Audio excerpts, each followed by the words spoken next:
నమస్కారం ఘంటారావానికి స్వాగతం. ముందుగా ప్రధానాంశాలు.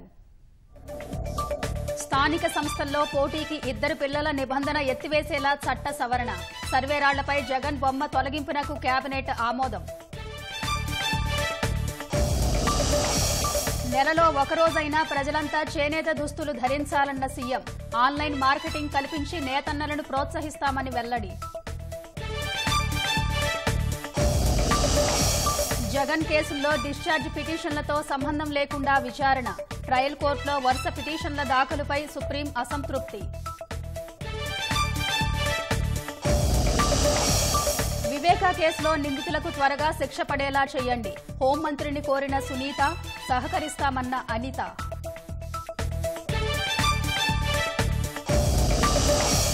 అమరావతిలో జంగిల్ క్లియరెన్స్ పనులు ప్రారంభం. 36 కోట్ల ఖర్చుతో 24,000 ఎకరాల్లో కంప చెట్ల తొలగింపు.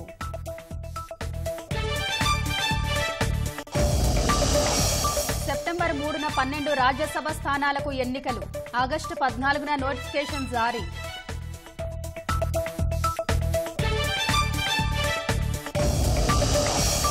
అధిక బరువుతో ప్యారిస్ ఒలింపిక్స్ లో వినేష్ పై అనర్హత వేటు. ఫొగాట్కు అండగా నిలిచిన యావత్తు దేశం.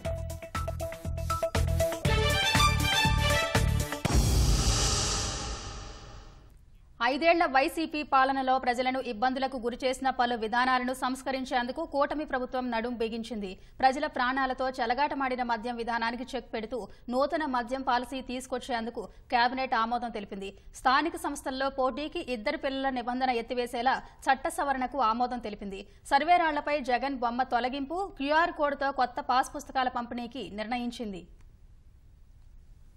స్థానిక సంస్థల్లో పోటీకి ఇద్దరు కంటే ఎక్కువ పిల్లలు ఉంటే అనర్హత వేటు నిబంధన ఎత్తివేయాలని మంత్రివర్గం నిర్ణయించింది. ఈ మేరకు చట్ట సవరణ బిల్లుకు ఆమోదం తెలిపింది. సీఎం చంద్రబాబు అధ్యక్షతన నిర్వహించిన కేబినెట్ సమావేశంలో పలు కీలక అంశాలపై చర్చించారు. మావోయిస్టు పార్టీపై నిషేధాన్ని మరో ఏడాది పాటు పొడిగిస్తూ చేసిన ప్రతిపాదనకు కేబినెట్ ఆమోదం తెలిపింది. మత్స్యకారుల ప్రయోజనాలకు విఘాతం కలిగించేలా ఉన్న 217 జీవోను రద్దు చేస్తూ కేబినెట్ తీర్మానించింది. గ్రామాల్లోని చెరువులను, నీటి వనరులను వేలం వేసేలా వైసీపీ ప్రభుత్వం తీసుకొచ్చిన 217, 144 జీవోలను రద్దు చేసింది. మత్స్యకారుల అభ్యున్నతి కోసం నివేదిక ఇవ్వాలని సంబంధిత శాఖను ఆదేశించినట్లు మంత్రి కొలుసు పార్థసారథి చెప్పారు. దేశంలో, రాష్ట్రంలో సంతానోత్పత్తి రేటు తగ్గుదల ఉందని, దీనిపై కేబినెట్లో చర్చ జరిగిందన్నారు. ఇంతకుముందు మున్సిపల్ పురపాలక పరిపాలన మరియు పట్టణాభివృద్ధి శాఖలో ఉన్న ఇద్దరు పిల్లలకి మించి ఉన్నవారు మున్సిపల్ కార్పొరేషన్ మరియు మున్సిపాలిటీ ఎన్నికల్లో పోటీ చేయటం మరియు సభ్యులుగా కొనసాగడాన్ని నిషేధిస్తూ ఆంధ్రప్రదేశ్ మున్సిపల్ కార్పొరేషన్ చట్టం 1955 మరియు ఆంధ్రప్రదేశ్ మున్సిపాలిటీ చట్టం 1965లో చేసిన చట్ట సవరణ రద్దు కోసం ఏదైతే ప్రతిపాదన చేశారో దాన్ని రాష్ట్ర మంత్రిమండలి ఆమోదించిందని చెప్పేసి మనం చేస్తా ఉన్నాను. పంచాయతీరాజ్ మరియు గ్రామీణాభివృద్ధి శాఖలో కూడా ఇటువంటి చట్టమే ఉంది. ఇద్దరు పిల్లలకు మించి ఉన్నవారు పంచాయతీ ఎన్నికల్లో పోటీ చేయటం మరియు సభ్యులను అనర్హులుగా ప్రకటిస్తూ ఆంధ్రప్రదేశ్ పంచాయతీరాజ్ చట్టం 1994లోని సెక్షన్ 19కు చేసిన సవరణను రద్దు చేసేందుకు చేసిన ప్రతిపాదనని మంత్రిమండలి ఆమోదించడం జరిగింది. 30 ఏళ్ల పాటు అమలుపరిచిన ప్రభుత్వం సంతానోత్పత్తి రేటు, పనిచేయగల సామర్థ్యం ఉన్న జనాభా గణనీయంగా తగ్గుతున్న నేపథ్యంలో పిల్లల సంఖ్యపై నిషేధం అనవసరమని భావిస్తూ పంచాయతీరాజ్ గ్రామీణాభివృద్ధి శాఖ ప్రతిపాదన చేసిన ఈ సవరణకు మంత్రిమండలి ఆమోదం తెలియజేసింది. రాష్ట్రంలో నూతనంగా ఏర్పాటైన వైద్య కళాశాలలో కొత్తగా 380 పోస్టుల భర్తీకి కేబినెట్ ఆమోదం తెలిపింది. 2014 నుంచి 19, 2019 నుంచి 24 మద్యం విధానాలపై ఎక్సైజ్ శాఖ పునరేకీకరణపైన కేబినెట్లో చర్చ జరిగింది. మెరుగైన విధానం అవలంబించేలా త్వరలోనే నిర్ణయం తీసుకుంటామని మంత్రి తెలిపారు. మద్యం నాణ్యతపై ప్రధానంగా దృష్టి పెట్టి మెరుగైన బ్రాండ్లు అందుబాటులోకి తెచ్చేలా చర్యలు చేపడతామన్నారు. గంజాయి, డ్రగ్స్, అక్రమ మద్యం లాంటివి లేకుండా నూతన విధానం అమలు చేయాలని నిర్ణయించామన్నారు. అక్టోబర్ 1 నుంచి రాష్ట్రంలో నూతన మద్యం విధానం అమలవుతుందని తెలిపారు. రానున్న నెల రోజుల్లో ఎక్సైజ్ శాఖను మెరుగైన పర్యవేక్షణ మరియు నియంత్రణకై ఏకీకృత పరిపాలన విధానం కిందకు తెచ్చేందుకు ఎక్సైజ్ శాఖను పునర్నిర్మించేందుకు ప్రతిపాదించడం జరిగింది. మద్యం రిటైల్ అమ్మకాలు, ప్రొక్యూర్మెంట్, క్వాలిటీ కంట్రోల్, ధరల నిర్ధారణకు విధానాలకు సంబంధించి ఇతర రాష్ట్రాలు, ముఖ్యంగా వేరే రాష్ట్రాల్లో ఎక్కడైతే మెరుగైన పాలసీలు ఉన్నాయో వాటి మీద స్టడీ చేయమని చెప్పేసి కూడా మరి మన ఆదేశించడం జరిగింది. క్వాలిటీ మీద ప్రత్యేక పర్యవేక్షణ ఉండే విధంగా దేశంలో ఉన్న మెరుగైన బ్రాండ్స్ అన్నీ కూడా, ఎందుకంటే ఆరోగ్యానికి అత్యంత ప్రాధాన్యతనిచ్చి అన్ని టెస్టులు కూడా కండక్ట్ చేసి మెరుగైన బ్రాండ్స్ని తీసుకురావాలని చెప్పేసి సూచించడం జరిగింది. మరి సెప్టెంబర్ 5, 24 నాటికి ఆమోదం ప్రక్రియను పూర్తి చేసి 1 అక్టోబర్ 2024 నుండి కొత్త మద్యం విధానం అమల్లోకి వస్తుందని చెప్పేసి మనం చేస్తాను. కొత్తగా అమల్లోకి రానున్న నూతన మద్యం విధానంలో అల్పాదాయ వర్గాల వారికి అందుబాటు ధరలకు నాణ్యమైన మద్యాన్ని అందుబాటులో ఉండేందుకు అవకాశం కలిగించే విధంగా పాలసీ ఉండబోతుందని చెప్పేసి కూడా మనం చేస్తాను.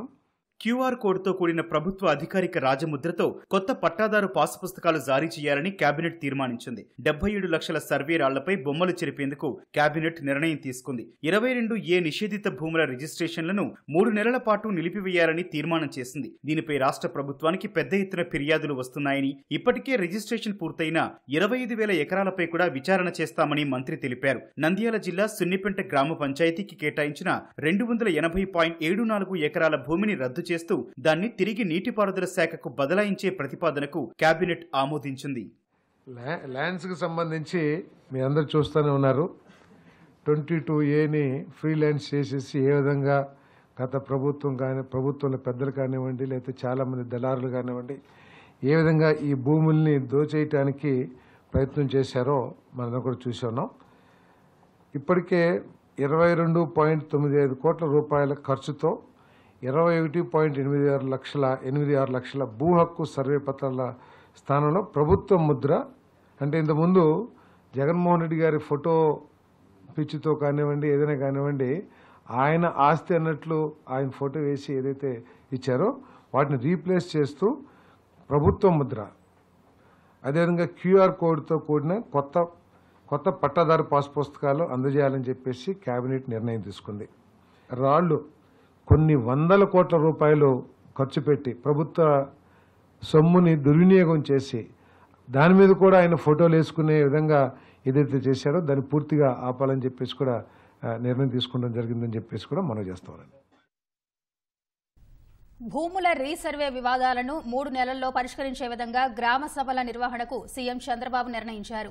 మద్యం తయారీకి 16% ఖర్చు అయితే మిగిలిన 84% ఆదాయాన్ని వైసీపీ నేతలు ప్రభుత్వ ఖజానాకు రాకుండా తమ జేబులు నింపుకునేలా దోపిడీ చేశారని సీఎం ధ్వజమెత్తారు.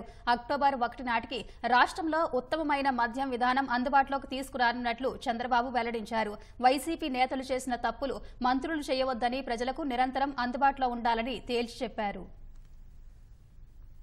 వైసీపీ అరాచకాలపై కోపం, కసి ఉన్నా చట్టపరంగానే ముందుకు వెళ్తామని సీఎం చంద్రబాబు స్పష్టం చేశారు. చెయ్యని తప్పునకు అక్రమ కేసుల్లో అరెస్టై జైలుకెళ్లిన బాధితుల్లో తాను ఉన్నానని గుర్తుంచుకోవాలన్నారు. మంత్రివర్గ సమావేశం అనంతరం సహచర అమాత్యులతో సీఎం చంద్రబాబు పలు రాజకీయ అంశాలపై సుదీర్ఘంగా చర్చించారు. ఏపీ ఎన్నికల్లో జరిగింది నిశ్శబ్ద విప్లవమైతే పొరుగు దేశమైన బంగ్లాదేశ్ లో హింసాత్మక విప్లవం చూశామని చెప్పారు. నియోజకవర్గాల అభివృద్ధిపై ప్రజల మధ్య చర్చ పెట్టి వారి అభిప్రాయాలకు తగ్గట్టు నిర్ణయాలు తీసుకోవాలని మంత్రులు, ఎమ్మెల్యేలకు సూచించారు. మద్యం ఆదాయం ప్రభుత్వానికి రాకుండా వైసీపీ నేతలు దోచేశారని చంద్రబాబు మండిపడ్డారు. ప్రజల ఆరోగ్యాన్ని కూడా పనంగా పెట్టి నాసిరకం బ్రాండ్లు తెచ్చారని దుయ్యబట్టారు. నేతల జేబులు నింపుకునేందుకే ఎక్కడా డిజిటల్ పేమెంట్లు పెట్టలేదని మండిపడ్డారు. తెలంగాణ, కర్ణాటక, యూపీ, రాజస్థాన్, కేరళ తదితర రాష్ట్రాల్లో మద్యం విధానాలు అధ్యయనం చేసి ఉత్తమ విధానం రూపొందించాలని మంత్రులకు చంద్రబాబు సూచించారు. ఇందుకోసం మంత్రివర్గ ఉపసంఘం కూడా ఏర్పాటు చేద్దామన్నారు.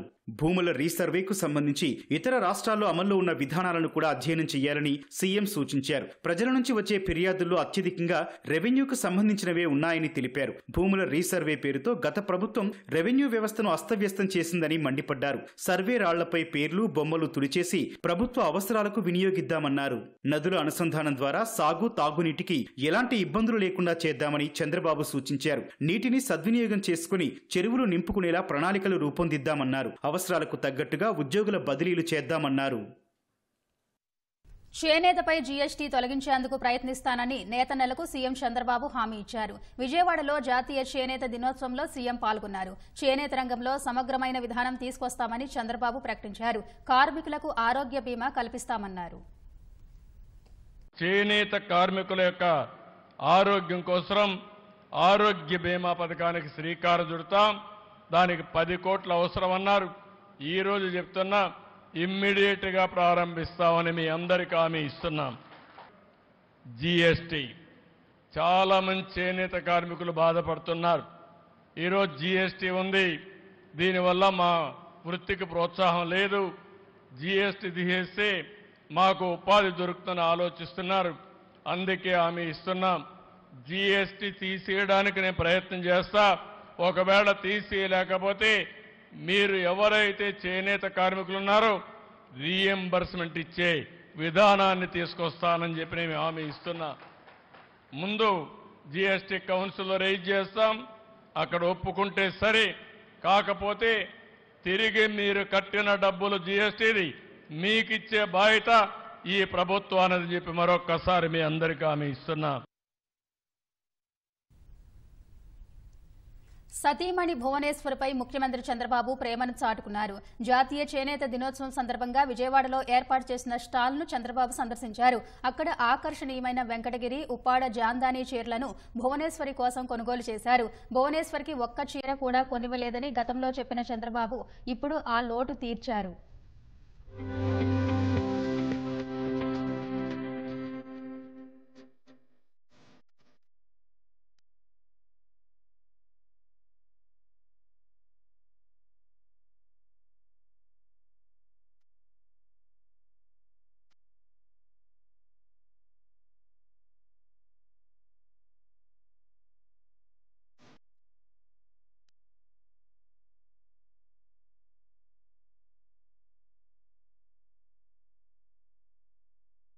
విజయవాడలో చేనేత దినోత్సవంలో పాల్గొన్న ముఖ్యమంత్రి చంద్రబాబు ఉండవల్లి నివాసానికి వెళుతూ ప్రకాశం బ్యారేజీపై ఆగారు. బ్యారేజీపై నుంచి కృష్ణమ్మ పరవళ్లను ఆసక్తిగా చూశారు.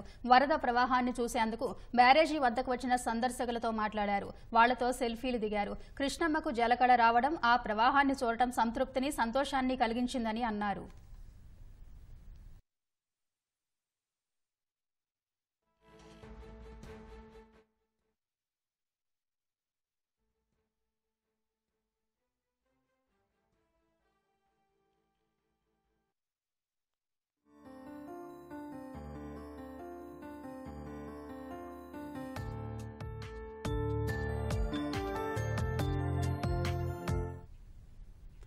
రాజధాని అమరావతిలో జంగిల్ క్లియరెన్స్ ను ప్రభుత్వం ప్రారంభించింది. కంప చెట్లు తొలగింపుతో రాజధాని పనులు పునః ప్రారంభమయ్యాయని మంత్రి నారాయణ అన్నారు. వైసీపీ 5 ఏళ్ల నిర్లక్ష్యపు పాలనలో రాజధాని ప్రాంతం అడవిలా మారిపోయిందని, 24,000 ఎకరాల్లో కంప చెట్లు మొలిచాయని గుర్తు చేశారు. మొత్తం 36 కోట్ల వ్యయంతో నెల రోజుల్లో జంగిల్ క్లియరెన్స్ పూర్తవుతుందన్నారు.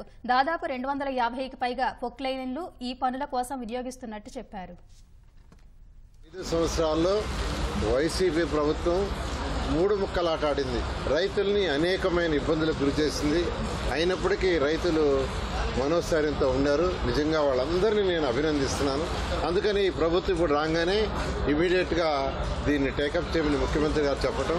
అయితే దానికి అంతకుముందు వేసిన రోడ్లు కొన్ని తవ్వేశారు, కొన్ని డోర్లు విండోస్ ఎత్తుకొని వెళ్ళిపోయారు. ఇలా అసలు ఇక్కడ కంప్లీట్గా దీన్ని ఒక అడవి చేశారు. ఈ 58,000 ఎకరాల్లో సుమారుగా 24 ఎకరాలు దాదాపు దట్టమైన అడవిలాగా తయారైపోయింది. ముఖ్యమంత్రి గారు ఇచ్చిన ఫస్ట్ ఆదేశం అంటే ఫస్ట్ కంప తొలగించండి, అప్పుడు ఎవరికి ఇచ్చిన ప్లాట్లు ఎక్కడ ఉన్నాయో వాళ్ళు చూసుకుంటారు. కనీసం ఇప్పుడు మనం ప్లాట్లు ఇచ్చాం రైతులకి, ఎవరు ఎక్కడున్నాయో ఎవరికి తెలియదు అన్నారు. దాని మీద చేస్తున్నాం. వైఎస్ వివేక కుమార్తె సునీత హోంమంత్రి అనితను కలిశారు. వివేక హత్య అనంతరం పరిణామాలను హోంమంత్రి దృష్టికి తీసుకెళ్లారు. వైసీపీ ప్రభుత్వ హయాంలో హంతకులకు పోలీసులు అండగా నిలిచారని, వారిపై చట్టపరమైన చర్యలు తీసుకోవాలని సునీత కోరారు. కేసు విచారణ చేస్తున్న సీబీఐ అధికారులపై తప్పుడు కేసులు పెట్టి సాక్షుల్ని బెదిరించిన పోలీసులు కేసును నీరుగార్చేలా వ్యవహరించారని వివరించారు. ప్రస్తుతం సీబీఐ విచారణలో ఉన్న కేసుకు సంబంధించి రాష్ట్ర ప్రభుత్వం తరఫున సంపూర్ణ సహకారం ఉంటుందని అనిత హామీ ఇచ్చారు. దోషులకు శిక్ష పడేలా చూసేందుకు ప్రభుత్వం చిత్తశుద్ధితో పనిచేస్తుందన్నారు. తప్పు చేసిన పోలీసులను వదిలిపెట్టబోమని స్పష్టం చేశారు. జగన్ అక్రమాస్తుల కేసులో నిందితుల డిశ్చార్జ్ పిటిషన్లతో సంబంధం లేకుండా ట్రయల్ కొనసాగించాలని సుప్రీంకోర్టు ఆదేశించింది. ట్రయల్ కోర్టులో వరుసగా పిటిషన్లు దాఖలు కావడం పట్ల అసంతృప్తి వ్యక్తం చేసింది. కేసుల విచారణ జరిపే విధానం ఇదేనా అని ప్రశ్నించింది. ఈ కేసులో ట్రయల్ కొనసాగించాలి తప్ప ఇతర విషయాల్లోకి వెళ్లవద్దని సుప్రీంకోర్టు న్యాయమూర్తి జస్టిస్ సంజీవ్ ఖన్నా నిర్దేశించారు. సీబీఐ అఫిడవిట్ను పరిశీలిస్తే బాధ కలుగుతోందని న్యాయమూర్తి అన్నారు.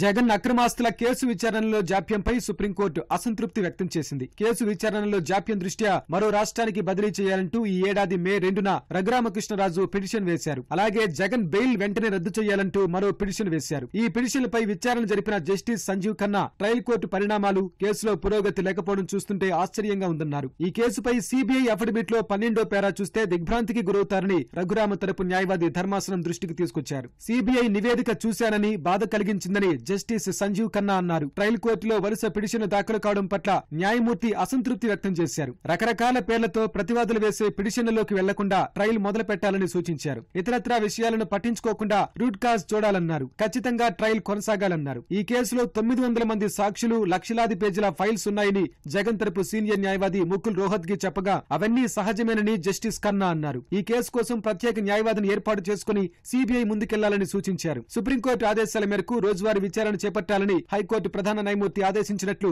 ముకుల్ రోహత్గి సుప్రీంకోర్టు దృష్టికి తీసుకొచ్చారు. విచారణలో జాప్యానికి కారణాలు చెప్పవచ్చున్న జస్టిస్ ఖన్నా అయితే ఇక్కడ మెరిట్స్ లోకి వెళ్లారని గుర్తు చేశారు. అది అవసరం లేదన్నారు. డిశ్చార్జ్ పిటిషన్లపై ఇప్పటి వరకు విచారణ చేసిన 6 జడ్జిలు తీర్పు వెల్లడించకుండానే బదిలీ అయ్యారని, దీనివల్ల ప్రతిసారి కేసు మళ్లీ మొదటికొస్తుందని రఘురామ న్యాయవాది చెప్పారు. 100 మంది సాక్షులున్న కేసులో సమయం పడుతుందని, డిశ్చార్జ్ పిటిషన్లపై విచారణకు కొన్నిసార్లు 1 రోజు, మరికొన్నిసార్లు పక్షం రోజులు పడుతుందని జస్టిస్ సంజీవ్ ఖన్నా వ్యాఖ్యానించారు.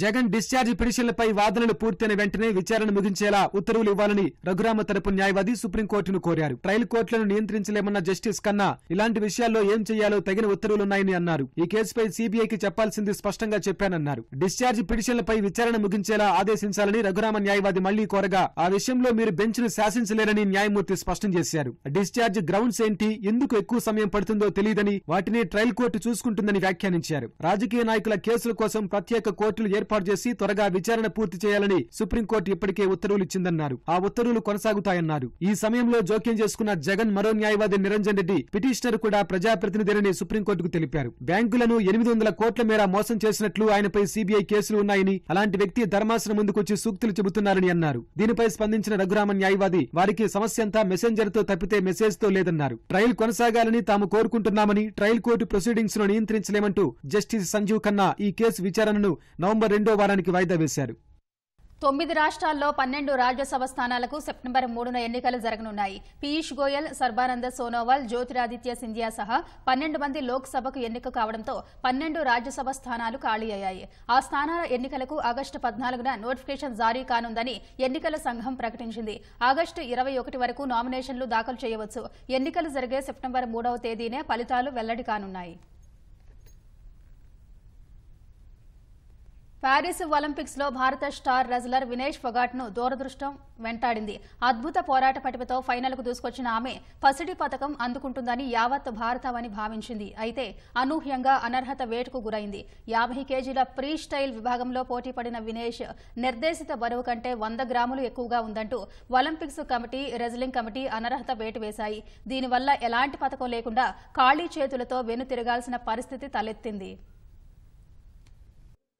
ప్యారిస్ ఒలింపిక్స్ లో భారత్ కు గట్టి ఎదురుదెబ్బ తగిలింది. రెజ్లింగ్ 50 కేజీల విభాగంలో ఫైనల్ చేరి కనీసం రజత పతకం ఖరారు చేసుకున్న వినేష్ ఫొగాట్ పై యావత్ దేశం నిర్గాంతపోయేలా ఎవరూ ఊహించని రీతిలో అనర్హత వేటు పడింది. 50 కేజీల విభాగంలో మంగళవారం క్వార్టర్ ఫైనల్స్, సెమీఫైనల్స్ లో ప్రత్యర్థులను మట్టి కరిపించిన ఫొగాట్ బంగారు పతకంపై ఆశలు రేపింది. ఫైనల్ చేరే క్రమంలో డిఫెండింగ్ ఛాంపియన్ యు సుసాకిని సైతం వినేష్ ఫొగాట్ ఓడించింది. మహిళల విభాగంలో తొలిసారి ఫైనల్ చేరిన భారత రెజ్లర్ గా చరిత్ర సృష్టించింది. అయితే ఫైనల్ పోరుకు ముందు ఆమె బరువు చూడగా 100 గ్రాములు అధికంగా ఉన్నట్లు గుర్తించారంటూ భారత ఒలింపిక్ సంఘం పిడుగులాంటి వార్తను వెల్లడించింది. ఆమెను ప్యారిస్ ఒలింపిక్స్ నుంచి అనర్హురాలిగా ప్రకటించినట్లు ఐఓఏ తెలిపింది. నిబంధనలకు విరుద్ధంగా బరువు పెరగడం వల్లే అనర్హత వేటు పడినట్లు వివరించింది. ఫలితంగా వినేష్ ప్యారిస్ ఒలింపిక్స్ పతకానికి దూరమైంది. వినేష్ ఫొగాట్ బరువు విషయంలో మంగళవారం రాత్రంతా ఆమె బృందం కృషి చేసిందని ఐఓఏ వెల్లడించింది. అయినప్పటికీ కాస్త బరువు ఎక్కువగా ఉన్నట్లు తేలిందని పేర్కొంది. దయచేసి వినేష్ ప్రైవసీకి భంగం కలగకుండా చేయకుండా ప్రవర్తించాలని విజ్ఞప్తి చేస్తున్నామని,